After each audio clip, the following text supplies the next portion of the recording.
My name is Fisherfolk. I work in Sena BMU, attached to Sena District Hospital. So I am here as one of the peer educators working in Fagano Island under Fisherfolk Education 95. Our major role is to offer peer education to our peers, that is Fisherfolk. We are also expected to work as the link between the facility and the beach and the Fisherfolk. We always conduct peer-to-peer education, peer-to-peer referral, peer-to-peer health talk, condom education, condom distribution, and we are also expected to conduct help during outreach, that is mobilization of the Fisherfolk to go and access services during the outreaches. We always do a lot of the activities, and we also go extra mile in helping our Fisherfolk to access the services. For instance, it is expected that a Fisherfolk should be referred from the beach to the facility to go and access HIV and AIDS testing and counseling or services. But it becomes a bit challenging for a fisherman who is not feeling unwell to walk to the facility. During this time, I as a peer educator, I always take my time and take the responsibility using my own motorbike to ferry a Fisherfolk from his or her beach to the facility for the services. This is an extra mile.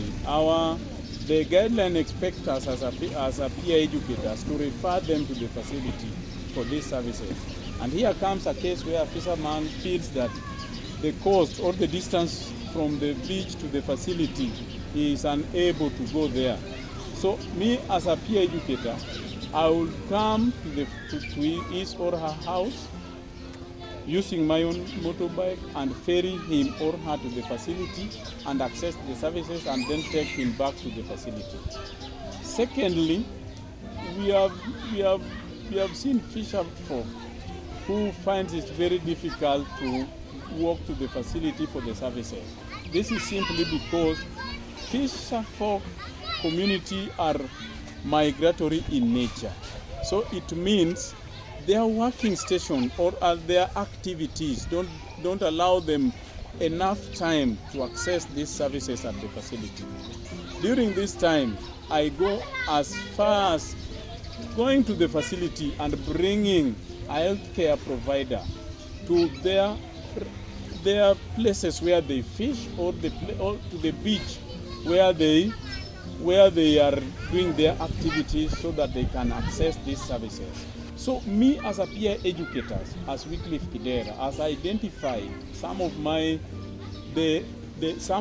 peers who are below the age of 15 to 17, I have gone further to offer them the My Health, My Choice in EBI as one of the structural interventions. I also help the Fisherfolk, the women group, or the Fisherfolk groups with education on entrepreneurship trainings. During these entrepreneurship trainings, I always take the Fisherfolk women groups through savings and loanings to empower them such that we can reduce the spread of HIV and AIDS through Jaboya system. That is Fish for Sex. So we empower these women through their own groups, through the trainings I take them, so that they are able to run their groups and businesses in a way that will benefit them financially. Lastly, I am also trained paralegal. As a trained paralegal, I have always found it very easy to work with these women, especially the Fisherfolk women who are undergoing GBV. So we know how GBV is related to, gender-based violences are related to HIV and AIDS. So I always take these women through gender-based violences, how to prevent gender-based violences, how to report gender-based violences, how to report in case you have undergone GBV. So this is an extra mile that I go with this my peer educator. This has made me a darling for all my peers around the Sena BME. They really like me because they find it very easy, very easy to handle issues of gender-based violences, issues of HIV testing and counseling, issues of teenage pregnancies, and everything around the BMU.